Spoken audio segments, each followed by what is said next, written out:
All right, three players that will not practice today. Mike Edwards is ill, and then Pacheco and Donovan Smith won't work again. Everybody else will practice.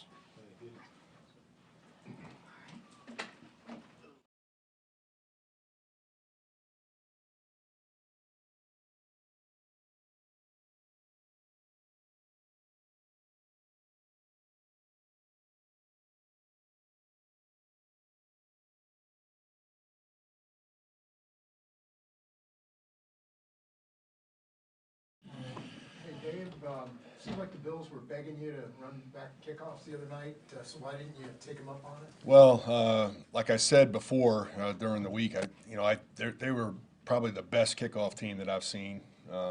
They take pride in pinning people deep. They have a lot of players. We just felt, game plan wise, I felt like if we returned four of them and two of them were inside the 20, I mean, it's not worth it, for our offense. So we just took the ball to 25. Is that completely? That's just it's something you game to decided- game. It's game to game. But in this case, you decided it before. Yeah, we decided it Richie before. has Now, not- there was certain kicks that if obviously if we would have got them, we would have took them out. But they just kept giving that same type of kick, and it just wasn't not something we wanted to do in that game. So what's that read for him like? When does he identify that type of kick balls? It's really placement, hang time, and placement. Yeah. Where it's going to be, what we have called. You don't want to return a ball that's away from your call. That type of stuff. Without getting too detailed of it.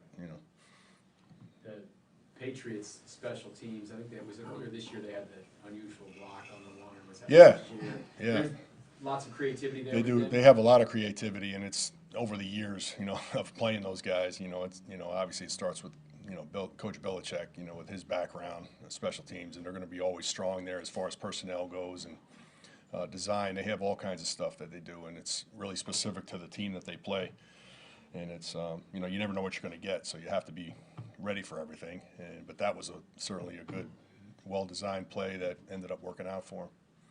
Hey Dave, just a sort of historical thing I'm working on. You first met Spags in El Paso? Yeah, because he was friends with. Well, no, I first met Spags at Springfield. Oh, you did? Yeah, we went to school together. Oh, that's right. At that's Springfield right. College. You knew him there? Yeah, Okay. yeah, I knew him then. And, but were you the same years? He was 2 years older than me. 2 years older, Yeah, okay. but we played together. I was there for my freshman and sophomore year before I transferred. That's, okay. And then by the time he came to El Paso, though, he was coming to see. He was coming. He was friends with T. Lander and had Yeah. coached with some other guys, and then was coming down. Then he was already coaching. Do we underrate a little bit the way all you guys sort of, you helped Andy come into El Paso, you and Spags at I mean, how much is El Paso part of the nexus here? El Paso was a big connection, down there, and and it's credit to Bob Stoll putting that staff together, and all the great coaches that we had.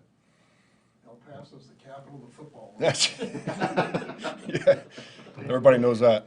I guess also for historical purposes, I know the owners' meetings have been taking place this week, and I know Troy Vincent Yep. talked about yesterday how they're essentially looking to somewhat eliminate the kickoff because of the lack. I know it's like around 20% of the returns and Yeah. stuff. I know I talked to you about it before the season about how the XFL does their kickoff. Do you still kind of, what's your feeling on what they're discussing? I don't think they're ever going to take it away. I think they'll have different. I'm on the committee. I'm one of those guys that's on that committee, and I know Troy doesn't want to take kickoff away.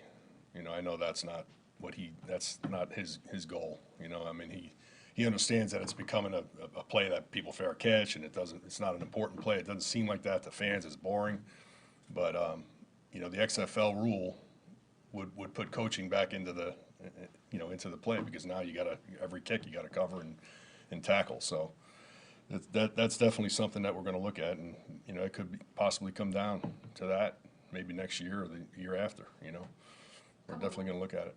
Dave, there's been a lot of discussion about the penalty at the end of the game the other day with Kadarius line up offsides. Are there little keys in what you guys do in special teams where you have to every single play remind someone, like being Every time on kickoff, we have to have our foot on the 34-yard line. And if you're not on the 34-yard line, you get a penalty. So I mean, And on kickoff return, we have to have 8 players inside, the setup zone, on kickoff.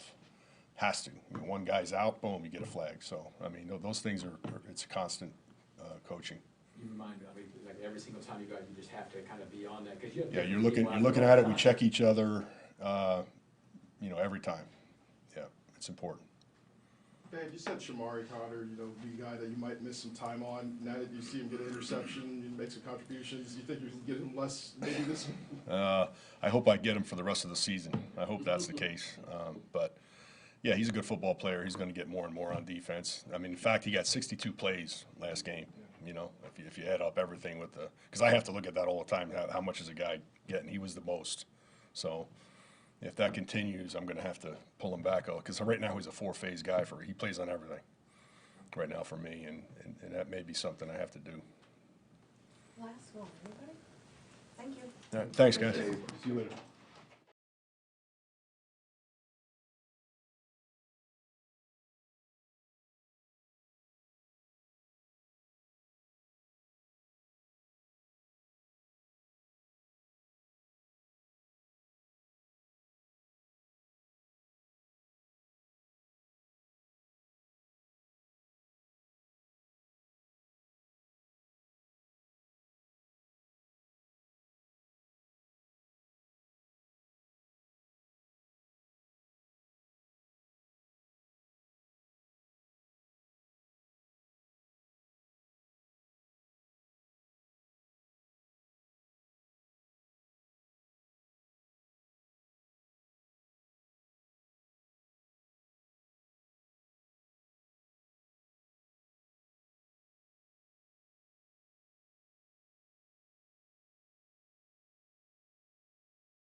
All the media came over for a Maria. Yeah, that was and then I know I got a small apartment here in Kansas City, but we could probably fit it in here. We could probably fit it in here. I'll work on that. And when I did that early on, I didn't ask for anything in return. I wasn't looking for anybody to be nice or anything, because I knew that wasn't going to work, right? But we did do that. I thought it was really good. I enjoyed it. I really did enjoy it. Yeah, he did. I didn't tell him. I'll have to let Andy know that. I'll have to tell Andy. I'll let him know that. Serenity. I'll give him a little note. All right, I really don't have anything. I'm fired up to get out there. We got to keep grinding away. We want to get better, certainly early in the games, and hopefully we could do that in this one. Steve, Buffalo did a lot of taking guys out of the backfield, kind of avoiding the blitzes and everything that you present to them. Just what are you trying to do to kind of correct those? This is a simple thing or just something where like, Well, there was one that I tipped my hat off to them that they had seen, and it would have been, even if we did it exactly right, would have been a tough down to defend. They probably would have got, 10, 12 yards. There was one or two others in there of what you're talking about that we just didn't operate like we should have. We could have taken that away, made them, throw it down, check down a little. The touchdown, the first touchdown one, I think we can defend that one and what we were in. But, sometimes, and there are some things that we do, and I know it when I call it, that can be a little risky, but it's a risk reward, right? There's a lot of those that you may or may not know that end up being really good for us because it's challenging for them. But I give them credit on at least the one particular play I'm thinking of. It was a good scheme by them for something that they saw. So we'll get that corrected. What do you see in Bailey's app? I tell you what, I see a really good, efficient football player that can move the ball. I mean, and then I was watching one of the TV games, because sometimes I put the TV games on to hear and he's won football games for them. I think they're doing the right things with him. I mean, to me, when they've got either of those running backs going, I think their quarterback becomes really pretty good. And I know they've had injuries at wide out and but those two tight ends now that are both healthy, I think they can be a little bit of a stress on us. We've got to be cautious of that. We probably haven't played. I'd have to think back at the teams we played, but these two tight ends as pass catchers are as good a twosome as I think we've faced. It's probably a physical challenge as well, the way they play. It's a little more old school. Yeah. So is that a different emphasis for you this week to let you guys be ready for something? Well, it's not a difference of emphasis because I'm always talking about that. When teams can be two-dimensional, it makes it tough on us. We're always talking about killing the engine. The engine to us is the running back. We gotta make sure that they don't get him going, and they won't give up on trying to do that. We understand that. Coach Belichick, best in the business, he understands that their defense is terrific. I told the guys the other day that we need to match or be better than their defense to help our team win, and a lot of that is early in the game, because we just don't want Patrick to be having to go out in the middle of the second quarter down 14 points. I mean, that's tough on any offense.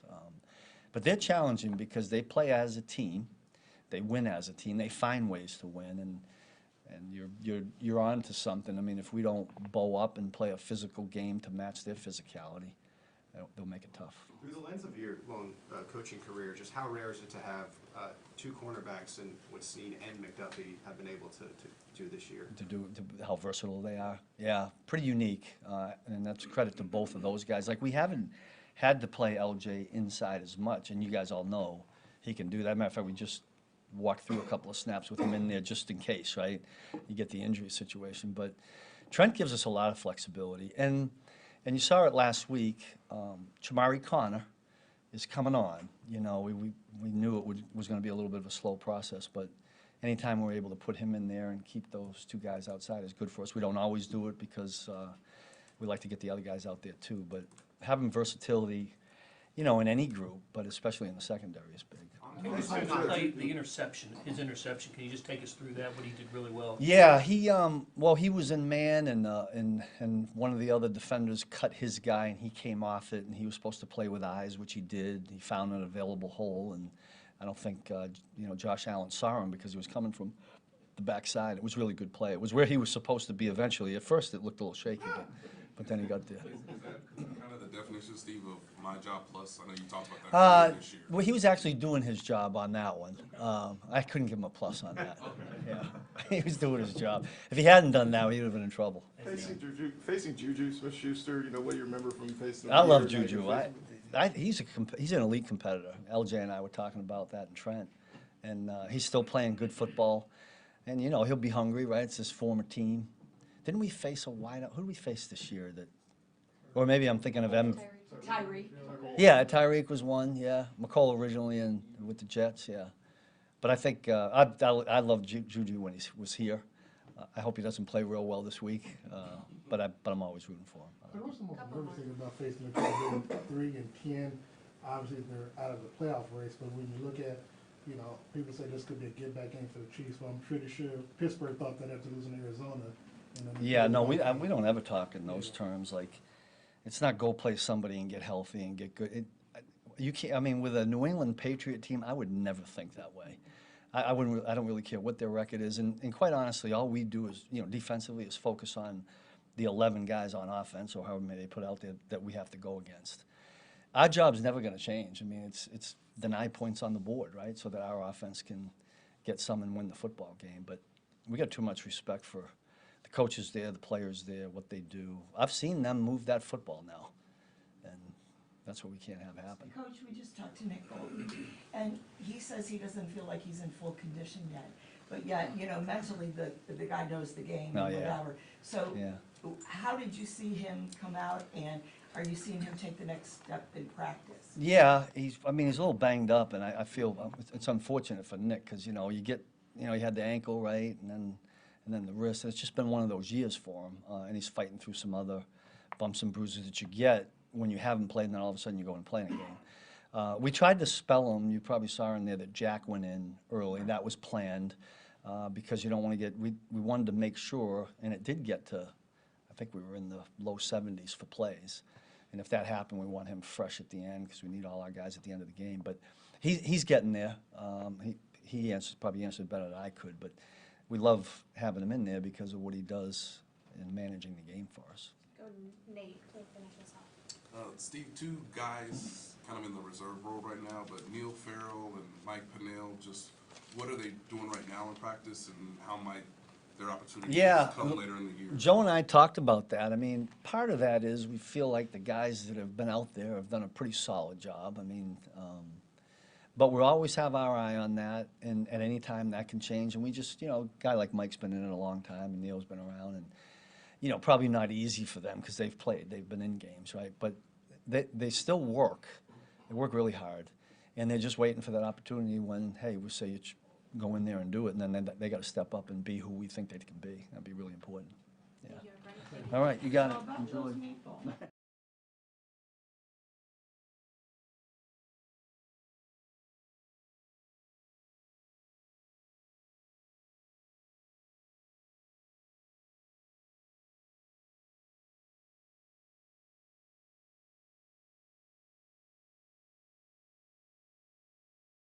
All right, go ahead. Fire away. Well, geez. Well, I don't mean that in a bad, not in a bad way. Okay. Matt, just, there's a couple plays where it seemed like the communication at the line of scrimmage was a little off between, you know, Patrick. Just kind of walk us through those plays, and you hope that this isn't an occurrence that's, now we're in December. You hate to see it happen like that. Yeah, you definitely don't want, you want to be able to get up to the line of scrimmage and play as fast as you can. You have those, sometimes when things happen in a game, whether it's over the course of time or you look back at different situations, you got different guys coming in at different times. You want to reduce those to a minimum or to nothing. So we had a few of those, and you know, I think the biggest thing is making sure that we understand, okay, listen, if we're going to have different guys coming in and out of the huddle each play, we want to make sure that we as coaches are practicing that as much as possible, and those guys are doing it then on game day, and so that when we get up to the line of scrimmage, it's clean, it's sharp, there's no confusion, and you have that being, you know, completely clear. You have that all the time, more than probably you think. But you just don't want to have the ones where you're crossing the ball or you're communicating and just the clock's ticking down and now you feel like you're fast on the play. And we had a few of those that we want to make sure, and that's my job, is to make sure that, hey, whatever's going on communication-wise during the week in practice and then on game day, that's clean, and we got to learn through that. Coach Cardarius, Tony just talked to us in there. Are you working with him this week the way maybe you did with Juwan Taylor, this is where you need to be mindful of it? Is that kind of being stressed this week? Yeah, it was early on, and he knows it continues, but he also, I think it's a good teaching moment for all of us, for me as a coordinator, for all of us as coaches, for KT. Obviously, none of it was intentional. And I think that's the frustrating part for all of us is in a moment like that. You know that KT didn't do that, maliciously or intentional. And it's a big moment in the game, but it is what it is, and we got to learn from that. If we don't use this lesson to make us better, and it doesn't just have to be being offsides on offense. It's just in general the rules of the game and making sure that we lock in on that and we understand it and use it to our benefit. But at the same point in time, when the guys got back in the next day and we talked as a group and unit, we're in this thing together. This isn't about one person losing and winning a game. And I think that's probably the biggest message is that when we have an opportunity to win a game, whether it's in the first quarter, or whether it's in the fourth quarter to finish it, whether it's 4-minute or 2-minute, behind or winning. We need to do that. We need to finish it. And we can get caught up in being offsides and the play that was taken back, but let's not get caught up on 2nd and 15, 3rd and 15, and 4th and 15. We have a chance with 1:12, 2 timeouts, down 3. We're going to, at worst, tie the game. We need to go down there and win the game. And we didn't do that. And that's, I think, that's the thing that we got to take from this is if we want to be a championship Super Bowl level team, that's got to be a mindset of finishing. And, and it's not a criticism, it's just where we're at. And we've been through this where we start fast, we get leads, Jets, Dolphins, and then we don't finish. Or we get behind the last 3 weeks, 14-0, 14-3, 14-0. And we get behind, we don't start fast. We have a chance to finish and we didn't do it. So that's the stuff that let's dig into that and let's understand now when we don't have penalties, when we don't have turnovers, when we execute like we did at the end of the first half and the start of the third quarter last week, we're a pretty good football team offensively and we help our defense and special teams out.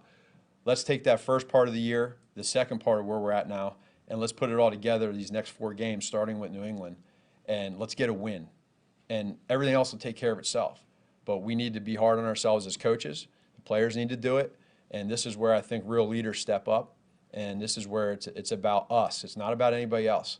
And if you can't be a professional about this as a coach and as a player, you shouldn't be in this profession. I want to follow up on that note. I know you talked about, it's no one's fault as it relates to being outside.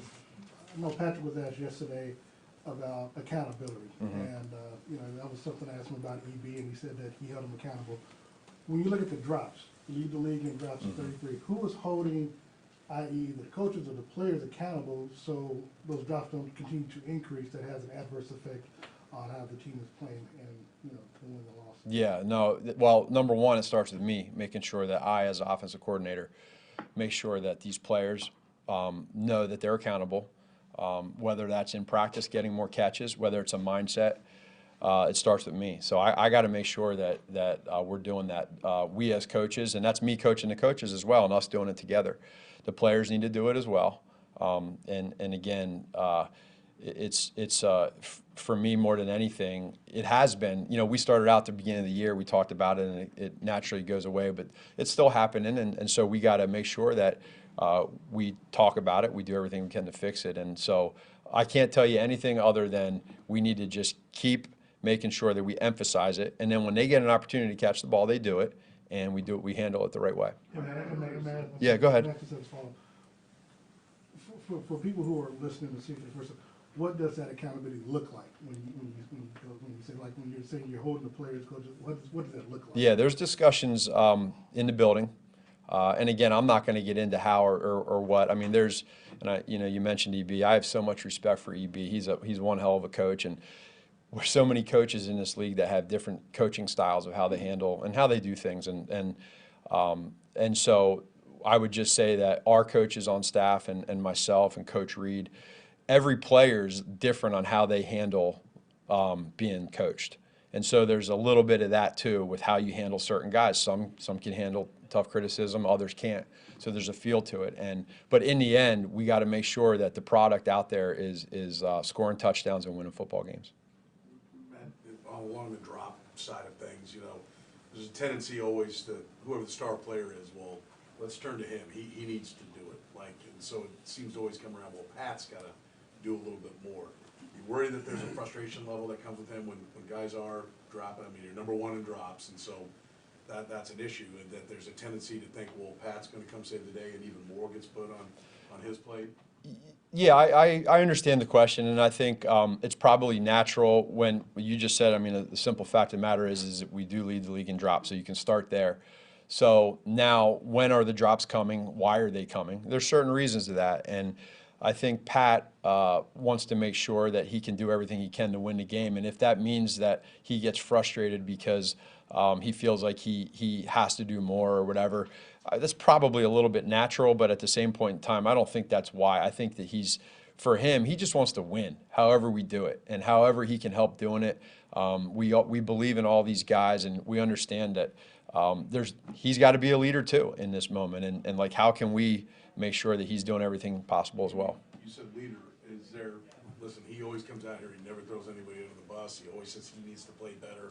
On TV, we don't see him go after guys. We've seen Tom Brady go after teammates. Is there a time and place where Pat is the guy that needs to hold somebody accountable, that if Pat blows up on somebody, maybe that would be the thing that needs Well, to I think he does a good job at that, honestly. And there's a lot that everybody sees on Sunday or whenever the game is, and you see that moment for 3 hours. But there's so much more that goes on behind the scenes that you don't get to see, that we do get to see. And I think, respectfully, that's probably one of Pat's strengths, is he's so good at being able to lead without having to show a million different ways of how he does it for 3 hours on game day. I think you felt his emotion and passion for the love of the game. He came out the next day and said he wished he would have handled it differently. The emotions are real in the moment. It's hard. It's not easy. You know, so many people talk about the 24-hour rule. When you lose, you say things and you do things you probably wish you didn't do or say. But can you accept it and be able to move on from it and learn? And I think the leadership-wise, there's no better leader than Patrick Mahomes. And I mean that. I really mean that. Like, he does it in different ways, and no one has a better feel than Pat of understanding the differences of how you handle one person versus another. Like, you might be able to handle yelling and screaming, and I might not be able to. Pat understands that. Some people don't understand that. And so I think, like, as a leader in whatever sport, whatever thing you do you have that feel and that instinct? And he has it, and it's not always on 3 hours on Sunday. Matt, one of the things we've heard a lot of talk about, this lining up offsides thing. We all know that the receiver's supposed to look over and do that. But organizationally, as a group of coaches, you guys have a lot of coaches. During the game, do you have someone, quality control person or something, kind of looking at those things too, counting 11 guys on the field, doing those type things? What is that? How does that work mechanically during the game? We do. The counting of the players is a must. You have to have that in all phases, offense, defense, and usually special teams a lot. So you have that. And if you get into the whole alignment thing, I mean, that's something that I think the communication between the referees and players usually is pretty good, and it's back and forth. So in the moment, me not so much, just with my role and what I'm doing, but we do have guys that are always on that kind of stuff. And again, like, I've been a part of it as a head coach too, where you have discussions with the referees in between timeouts or during the game. Hey, I'm telling you, I'm giving you a warning. Tell him to get back. If he doesn't, I'm gonna call flag. You have that all the time. So, I think that's a credit to the refs. They do a good job with that, and we have people on our side that do it as well. Last two, Adam and Pete. Yep. Matt, you talked a minute about the early deficits that you've got. Faced 14, 11, and 14. What kind of impact has that had, you feel like, on your play calling? Does that change things in any significant way? Well, yeah. I mean, you're down 14-0 in the first quarter last week. I think more than anything, we keep going back to reducing penalties, reducing turnovers, and watch what happens, right? If you just do that. We have 4 penalties and a turnover in the first half last week. When we didn't have a penalty when we didn't turn the ball over, we were pretty effective in the red zone. Good things happened. We scored. We creeped back into the game to the moment we talked about when we first started in here, to have a chance to finish. So are we starting games? Are we finishing? We've been doing both. Let's put it together like we did against the Chargers. Let's put it together like we did against the Bears. And let's see what happens when we do that. Complement it with the defense, complement it with special teams. The beauty is we're 8-5, and we've built an opportunity for us to worry about New England right now and get back on the winning track. And they are one great defense. We haven't even talked about them. This is a really good defense. And I mean, their numbers speak for themselves. So we got to lock in on that. I know we're back here talking about all the KT stuff, but we have to teach that and move on, and that's where we're at. Last one. This might be a silly question, but on the cross-field lateral, is that just a once-in-a-lifetime, like, hey, don't do that again and glad it worked, or is that like a viable X's and O's maybe advantage? Because, Andy has kind of said that he works on that stuff, so like, how okay are you with that being like a semi-regular type of move, Yeah, if the moment is where he's that wide open, there's probably not many people that are going to do that other than Kelsey to start. That said, what's crazy, and I always remember when Coach started saying that this really started to take course here was doing this in practice and training camp all the time. It's a beautiful technique, that being able to practice that, and sometimes you take it for granted. It starts because it makes people hustle to the ball to block and to be a part of it. But then sometimes when you do that and you travel towards the ball, that happens, then you have Kelsey throwing you the ball. Not many people will do it. You can think probably all of us in here of Kelsey doing 2 or 3 of those for real. And so when it works, you're like, keep doing it. When it doesn't, so you say never do it again. But Kels understands. I mean, that's just what he has. And so it would have been a beautiful play to end on. Again, they were going to get the ball back, but that's that with Kels. Thank you, everybody. All right, take care.